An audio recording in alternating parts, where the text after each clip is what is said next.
if you can play within that Venn diagram of intent versus motivation, and if you can position yourself there, that is a winning formula, because you're placing yourself exactly at that junction where customers are trying to understand what problems they have, figure out what solutions exist, and who can help them do that. Famous. Yeah, it's been there for a long time, but I recently stumbled upon it. Now, the theory goes that during World War II, Okay. there were these fighter jets that were going out into war. Okay. And hypothetically, let's assume 10 fighter jets go out and 6 come back. And they were seeing these 6 come back with significant bullet damage and, weaponry damage across different areas of the plane. Now, I started thinking about that and thinking in terms of marketing campaigns that we run. You run a campaign and you say this campaign was successful. Okay. But if a campaign's gone bad, you do a post-mortem, you understand why it didn't work, you understand what went wrong. If a campaign's gone well, you say, well, it's working. If it ain't broken, don't fix it.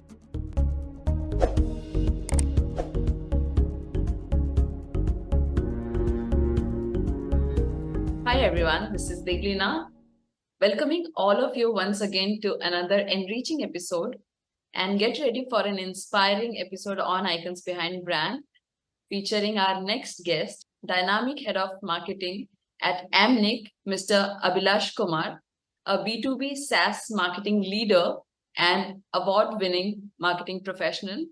Abhilash shares his incredible journey from dreaming of becoming a race car driver at 13 to finding his true passion in marketing with almost a decade of experience spanning branding, communication, product development, growth, and demand generation. He's a data-driven and growth-obsessed marketing maestro.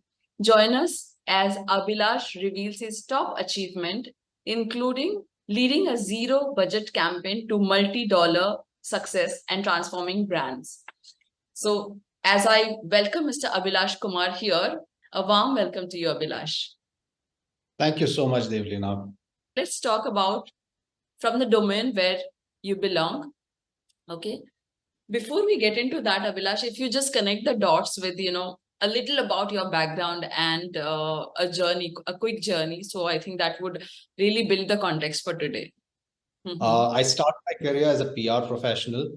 Okay. And it was going really great. I really enjoyed being in the PR domain. And by chance, I happened to meet a couple of marketing people who convinced me that I should jump ship and join marketing. They said, PR is one part of marketing, but you need to experience a lot more.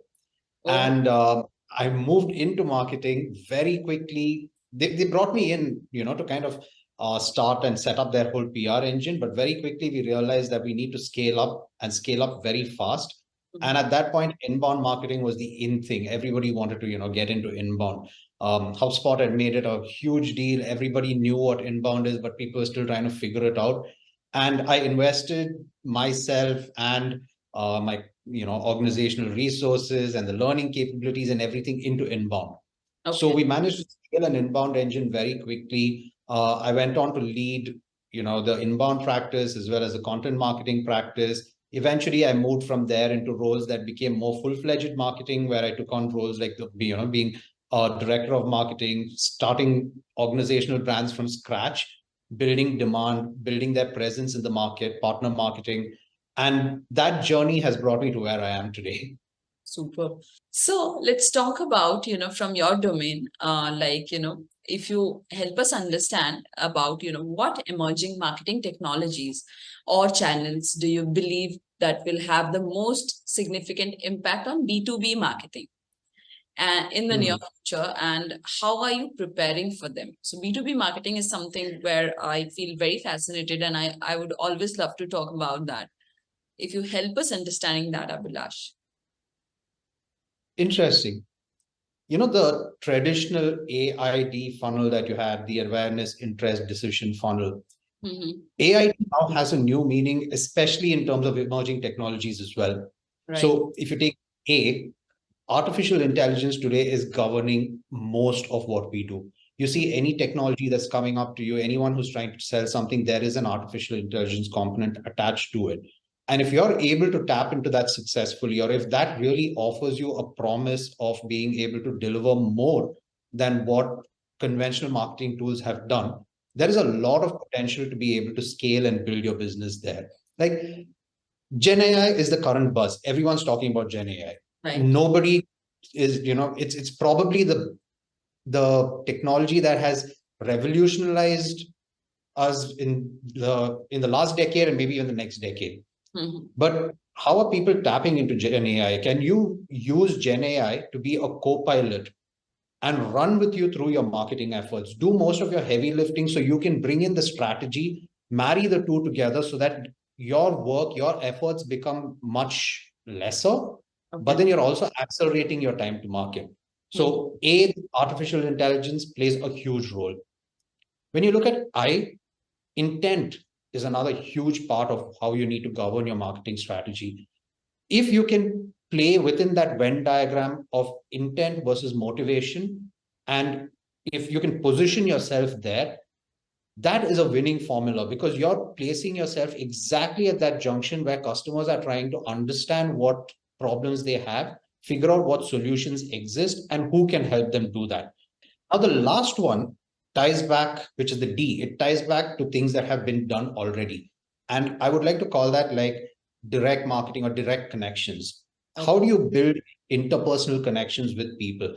Your direct campaigns, which is your email outreach, outbound campaigns, still hold good these days. People tell me, no, I don't think email marketing is working anymore. We're not getting response rate. But personally, I have witnessed people do a phenomenal job, and I've gone up to them and said, I would love to learn how you're attaining this kind of success. How are people, coming to you, and how are people responding to your emails? This is something I would really like to learn more from you about. Similarly, event marketing also is another form of directly reaching your customers. Now, these may not be emerging, but they're evolving. So, thanks for adding this here. A lot of, new age marketer and emerging marketers are, going to watch this episode and listening to this podcast. It is going to add a lot of value to them. Okay. Yeah, you're right. And one of the biggest drivers or motivators for marketers is just FOMO. The sense of being left out or not being able to adapt to the latest keeps us moving forward and just drives us to like find the next thing that works. True. You have mentioned, I have gone through with one of your posts. So you have mentioned that, learning one new thing every day, right? So can you share an example of something interesting that you have learned recently and how it might apply to your role in marketing? Recently, I read about this thing called survivorship bias. Have you heard of that? What is that? No, if you just explain us. Yeah, it's been there for a long time, but I recently stumbled upon it. Now, the theory goes that during World War II, there were these fighter jets that were going out into war. And hypothetically, let's assume 10 fighter jets go out and 6 come back. And they were seeing these 6 come back with significant bullet damage and, weaponry damage across different areas of the plane. So they were doing an analysis to see how they could reinforce these airplanes so that they could be sturdier. Now, at some point, someone realized the planes that are coming back could have hits on their wings or underbody or different places, but those are the planes that are coming back. There are certain parts of the plane that have been untouched by bullets or weaponry, but there's a good chance that that is the part that is destroying the planes that did not come back. So if you're looking at reinforcing the planes, you should probably reinforce the parts that have been untouched on the planes that return, because the ones that are getting hit there are probably the ones that are not returning. And that was a survival bias, because they could have very easily gone and reinforced the parts that were being hit the most. But instead, they kind of took a different lens to look at this, and they said, let's reinforce the parts that are untouched, because if something hits that, there's a good chance that, it could cause a fuselage damage, it could cause some other sort of damage, and the planes are not returning. That's why 4 of the fighter crafts that we send out are not coming back. Now, I started thinking about that and thinking in terms of marketing campaigns that we run. You run a campaign and you say this campaign was successful. But if a campaign's gone bad, you do a post-mortem, you understand why it didn't work, you understand what went wrong. If a campaign's gone well, you say, well, it's working. If it ain't broken, don't fix it, but it's working, and then you let it run. But sometimes it's good to go back and look into why it's working, because when you look deeper into that, you may get these nuanced insights that say, this is great, Mhm. but it's probably working not because of the reason that we assumed it would work, but maybe something else. Maybe this gives us an opportunity to change our positioning, change our pitch, change the way we deliver, our value proposition. So another thing that I came across, which I thought was really interesting, and in fact, I printed it out and I also kind of stuck it on my table, is I was reading Joseph Sugarman's Adweek Copywriter's Handbook, and I came across this line where he said, the purpose of writing every line of copy is to convince your readers to read the next line. And if you've written a line and you convince your readers that go ahead, read the next one, and then you read the next one, then you're successful in writing your copy. Now, simply imbibing that has kind of doubled, maybe even tripled the amount of time I take to write each line, because there's so much thought that goes into each line and what the message is behind it. What is your approach to data-driven marketing, and how do you utilize ROI matrices to drive conversations and conversations at the top of the funnel? I personally look from a top-down model. So what is your CPA like today? If you're acquiring a customer, how much have you invested in acquiring that customer? Boil that down into what do your CPLs or your CPCs look like. Then understand which channels are providing you those. Once you have a customer on board, what's your ARPU, or in certain cases, what is that customer lifetime value looking like? Can you 3x, 5x, or 10x my CPA in, say, X amount of time? You're spending so much of money bringing that customer in, there is a lifetime value, but can you make 10x that value of them in, say, a year or 2 years? And is that going to also foster their stickiness? Can you invest in customer success to a certain extent so that these customers stay with you, right? From a data standpoint, these are all the things that I look at, and it's not very different from what everyone else looks at. I believe in having your website, your blogs, things like podcasts and everything else really go out there to drive some amount of top of funnel conversion. I'm a very strong proponent that your website has to be the first point of sale. Like, yes, you've got a great sales team, you've got a great SDR team. Your website has to make their life much easier. If a customer can understand 60%, 70% of what you offer, you've done the heavy lifting for your sales team, and that is where real value comes in. So how do you tailor your marketing strategies to suit a unique challenge and opportunities within the IT sector and B2B SaaS industry? So I've never understood the B2C space well enough to say, hey, B2C strategies work this way, B2B works this way. If you took me and asked me to, be a marketer for a B2C product, I don't think I would do a very good job. I think I would struggle quite a bit. I'd learn eventually, but I would struggle. And I hear from my, friends in the B2C industry say, hey, my CPL is as low as $3, $4. And my CPLs personally sometimes run into $300, $400, and that's a jaw-dropping situation for them.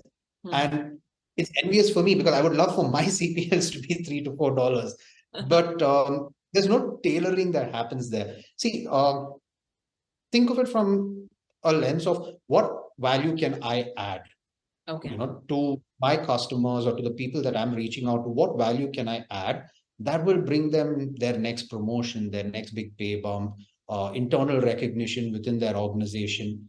And as a B2B marketer, if I can market by articulating that value, I think that is a huge difference by itself. Now, IT services, and having been a part of IT services, I've seen there are a lot of solution-driven statements. People talk about digital transformation, Industry 4.0. They paint this big picture, grandiose picture, and that is what sells in B2, in the IT services sector. The large picture is how they drill down to a solution. But when you look at the SaaS industry, we're very outcome-driven. Save 10x costs or spend 100 minutes less a day. Everything else is just a supporting statement of these outcomes that you can help them drive. And if your product is outcome driven, then people understand. They come, they subscribe to you, they want to understand how you can implement that for them. And that value trickles down eventually. So I look at it from this perspective. can I help drive that outcome? Because right now I'm in SaaS. If I move to IT services, I would look at it from a very solution standpoint. I would be as grandiose as I was talking about. But now I'm in a place where I'm looking very outcome driven. I'm focusing on bringing that value right up to their doorstep. So there's no way they would want to say no to it. Understanding your leadership style, understanding how you manage team. If you help us understanding here something, Abhilash, like your approach to cross-functional collaborations and how you have led teams to work seamlessly towards common objectives. The best team that I've worked with, we were a team where we've had intense yelling matches, very passionate powwows, to the extent where you're so in the heated moment of things, you're flinging things around, you're scribbling things on the whiteboard. All of that is happening. But none of it is personal because you realize that you're all working towards a common objective. You're working towards a common goal. And we all want to drive the same agenda, which is finding the easiest path forward. What is the simplest solution that we can put on the table? At the end of all of that, the same team, you would go, you'd grab beer, you carry on like nothing ever happened. And that to me is that rapport. It's built on a foundation of passion. You're so enthusiastic about what you do that you want to achieve it mutually. You don't want to just achieve it by yourself. And that is where I see collaboration really being, knit and ingrained into the team's culture, the essence of how the team functions. I think this is the simplest meaning of, what is collaborative spirit. It's not just, two people are collaborating or two businesses are collaborating. That attitude, that emotion is the collaborative spirit. And what you mentioned is, I think if you implement that in your life, it is going to change a lot. That's so true. Amazing. In fact, I do have like something very interesting to share in my current role and current organization. We're in the midst of going through a very extensive launch, and there's a lot of work happening, heated passion, all of this that we just spoke about, right? There's a huge whiteboard here with a manifesto that says all arguments will be resolved the same day. We will find the intent behind something and we will solve it then and there. Everybody will hug, shake hands, and make sure that we're good at the end of it. And every single person from the team has come and signed at the bottom of it. Now, that is true collaborative spirit. Superb. Now we will be moving towards a section called rapid fire round. And this round is going to help our viewers to know Abhilash as a person a little more. And the rules are we are going to answer in minimum words, as minimum as possible. Okay. Shall we start that? Yeah, sure. Perfect. So, what has been your favorite age so far?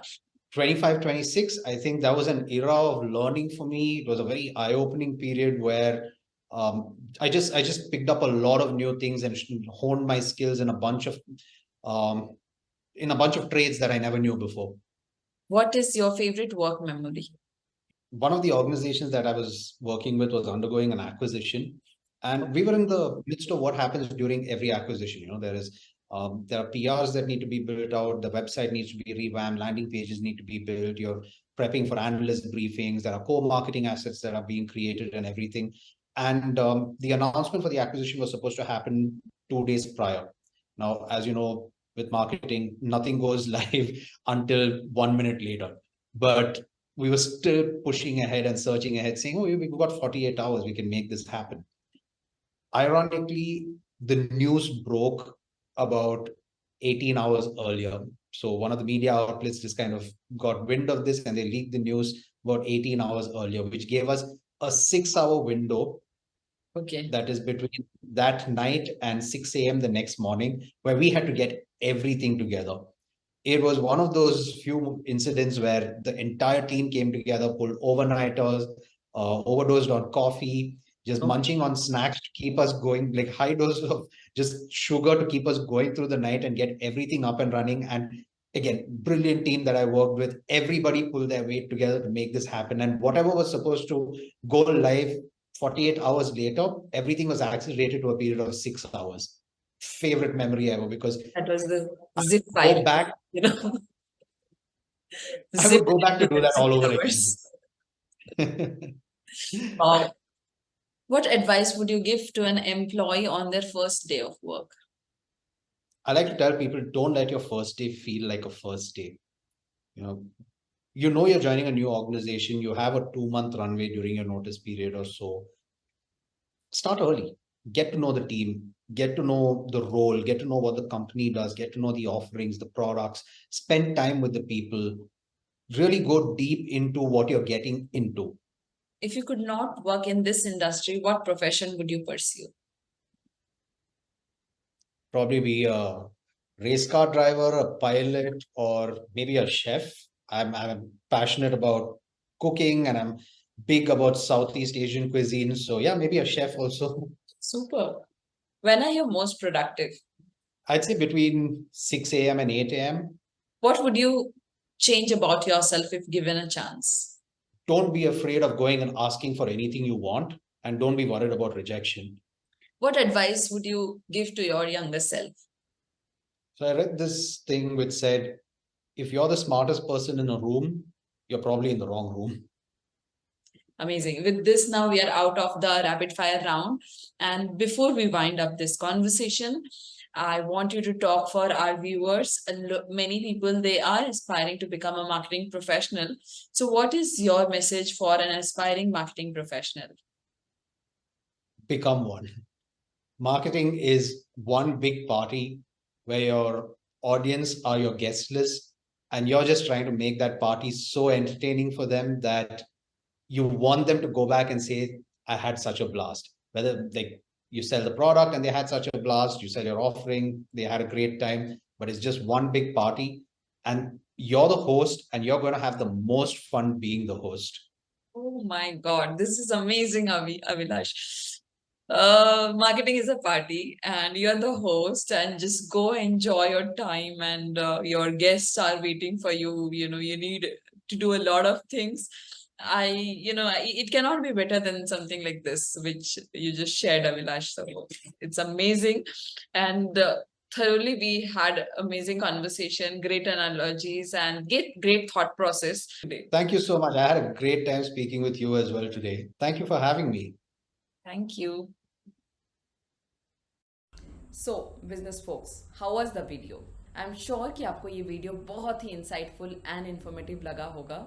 Let us know in the comment section which part of the video you loved the most. Please do not forget to subscribe our YouTube channel, Icons Behind Brands.